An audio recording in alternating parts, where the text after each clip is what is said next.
Hi, my name is Drona, and I'm a sophomore from Columbus, Ohio. So my study was on financial literacy and specifically the direct impacts that financial literacy can have on a community. So my research paper that I did basically intended to analyze the correlation between financial literacy and the socioeconomic characteristics of different communities. And this was done through correlating financial literacy data to socioeconomic characteristics such as crime rate, unemployment rate, and median household income. And the main warrant or reason behind my study was because of my larger interest in developmental economics and personal finance as a whole.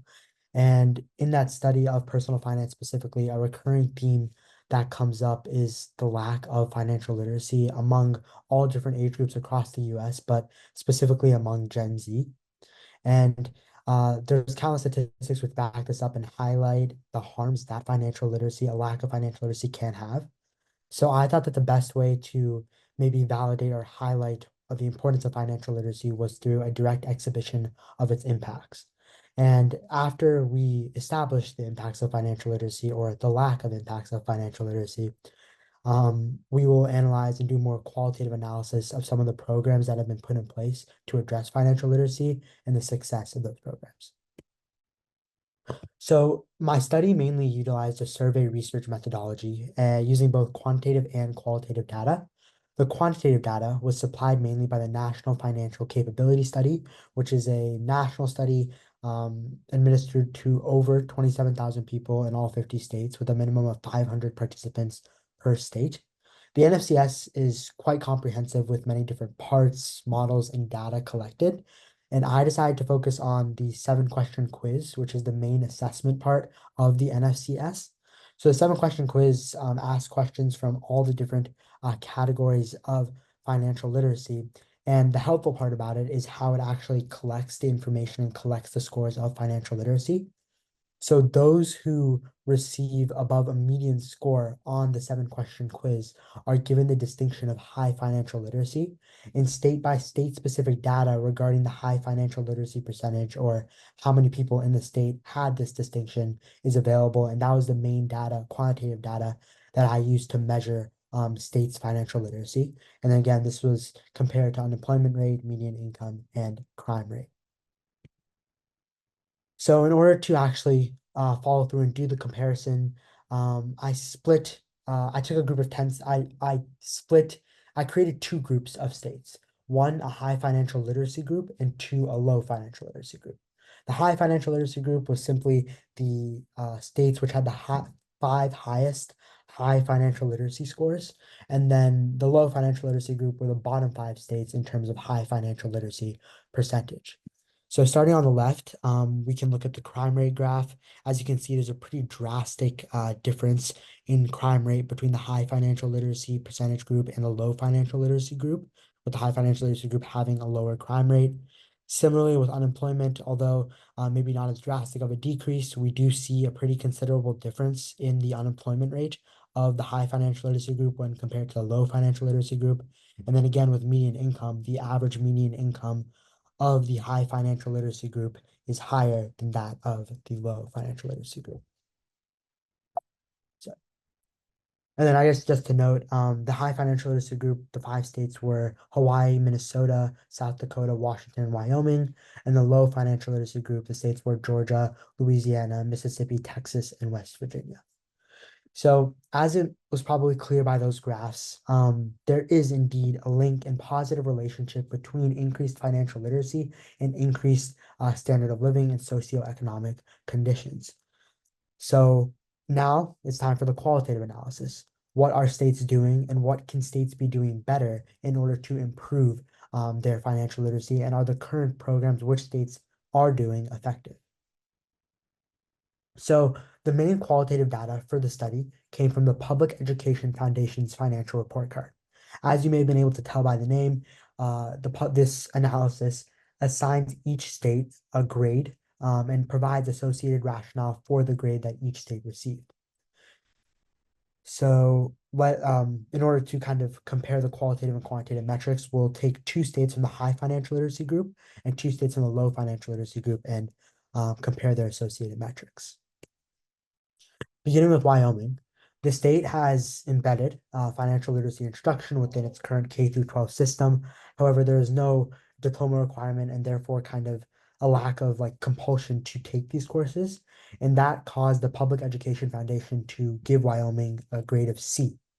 This, however, contradicts their quantitative measure, in which Wyoming actually had the highest high financial literacy percentage in the country. Similarly, with South Dakota, which had the second highest quantitative measure of financial literacy in the nation, they received an F on the Public Education Foundation analysis. And that was because they lacked any comprehensive K through 8 education, and they also had a lack of any sort of diploma requirement similar to that Wyoming. If we now look at the low financial literacy groups on the converse, West Virginia, which had the third lowest high financial literacy percentage in the country, received an A on the quantitative analysis because they implemented diploma requirements, electives, mandatory courses, and most notably within their education code, which is like the tenet of their whole education system, they added a separate clause and mandate for financial literacy education. Similarly, with Mississippi, which actually had the lowest high financial literacy percentage in the country quantitatively, they received a B on the qualitative analysis, higher than that of Wyoming, which had the highest quantitative measure. And the reason for this B was personal finance electives, career readiness, and K through 8 education. So overall, the current assessment of financial literacy, qualitative assessment, not only the Public Education Foundation is the one that was used for this study, but even others, relies upon high school financial literacy programs. But obviously, since that doesn't really match up with the quantitative analysis and the quantitative measures, this is not a good way of measuring financial literacy. So again, there's a clear contradiction between the performance standards of financial literacy and quantitative measures. Again, the American Public Education Foundation's analysis, among others, focuses specifically on public education and high school programs, and that is truly not representative of the entire scope of a state. This education in these programs are very much necessary, but states, again, like we saw, even with extensive financial literacy programming like West Virginia, are still not stacking up and measuring well up against other states in terms of the quantitative measures. So there needs to be change and improvement. So in order to better address the problems, uh, programs which reach a greater amount of a state, greater amount of people within a state are needed. Because uh, obviously, if we constrict financial literacy knowledge to a certain level of education or a certain level of a specific age group, that is not at all very representative or all-encompassing of a community. So financial literacy courses and programming and things like local places of worship, community hubs, and truly just like any hub of a community would do better in reaching a larger population than those only in schools. And obviously, different accommodations will be needed as you move from urban to rural communities, etc. But yet again, personal finance should not be limited to a specific age group or level of education, as a community extends far beyond one group. To finish up the study, just with a little bit of a caveat, um, the study is obviously limited in its scope. The limitation of the project is really the lack of a deeper analysis on the socioeconomic standards. So the study, again, was just focused on the main impacts of financial literacy. So it's not really going to take into account why one state may have a lower crime rate than another, and why one state might have a higher median income than another, for example. So we purely just focused and we understand obviously that these are blanket statistics, and we just focused on how financial literacy correlated to these statistics. And throughout the study, we obviously maintain the notion that correlation does not equal causation. Obviously, there is a link between higher financial literacy and better socioeconomic conditions, but it should be understood that the lower crime rate in Wyoming, for example, cannot be entirely attributed to their high financial literacy percentage.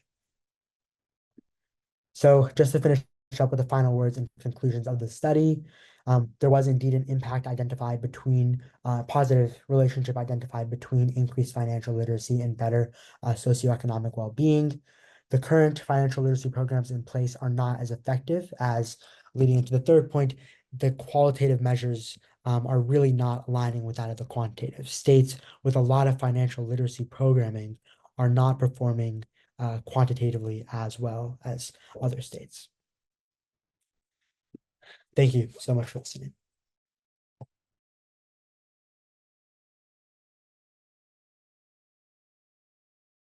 Oh, sorry, I think you're muted. Thank you. You're helping the moderator. Great job. Great job. If you have questions too, you can post those in the Q&A, but very interesting, right? That the states with high public education and financial literacy didn't translate necessarily to the actually the quantitative data. So when you were researching it, I know that you put some solutions in there like community centers and worship, but was there anything else that stood out about Wyoming or South Dakota or these states that maybe didn't put a lot of money into public education to teach it, but still had good results? Did you find anything there that was unique? Yeah. So thank you. Yeah. So the main other thing that I think was included in the scope of like my research paper was like a reason for these statistics is obviously there's going to be like a little bit of like a skewed sample size. If you look at Wyoming, for example, comparing that even to like a state like Georgia, which is even though it obviously has some rural elements, has a larger urban population in cities like Atlanta. The population of Wyoming and is much smaller and is therefore going to be a little bit less diverse of a data set than that of Georgia. So in Georgia, if you take just 500 random people, the backgrounds of those people statistically are going to be much different than those if you just take 500 from Wyoming. Yeah. So it's really it's a little bit the quantitative aspect was a little bit easier to identify. The qualitative aspect is much harder just because it's really hard to qualitatively assess like uh financial literacy among lots of different things within like developmental economics and finance just because there's so many like independent variables and so many Yeah. different things that can affect it. Yeah, and I thought it was good that you pointed that out, right? Correlation and causation. But, intuitively it seems to make sense, right? That if you are more educated in financial literacy, that you would make more money, there would be less crime, less unemployment. But it was interesting. It was interesting that Washington, which is a little bit more urban-ish than the other states that you mentioned, was in the top five. But um the bottom ones, it's so interesting that you pump the money into public education. Do you know what the date range was? Like, do they anticipate that there will be an improvement in financial literacy based on when they actually started teaching these courses? Like, when did those states like West Virginia or Georgia or Mississippi, do you know when financial literacy in public education became popular? Yeah, so it's obviously a little bit newer of a thing. Like even like FINRA as a whole, like they've like one of the things that I was doing when they're researching, they like commissioned newly like the National Personal Finance Challenge and other like associated things to kind of boost the excitement around financial literacy. But to my understanding, the large bulk of financial literacy programs across the country have only arisen within the last decade or Yeah, so. So yeah. it's so that was again like that was kind of why I added the note about although these programs again may be a little bit limited in the people that they reach, they're still like important regardless. It just Yeah. may take more time for the results truly to show. Yeah, I mean, you're talking 10 or 15 years. It's like in its infancy. So what it will look like in generations, might look a little bit different. But thank you so much, Drona. Great job.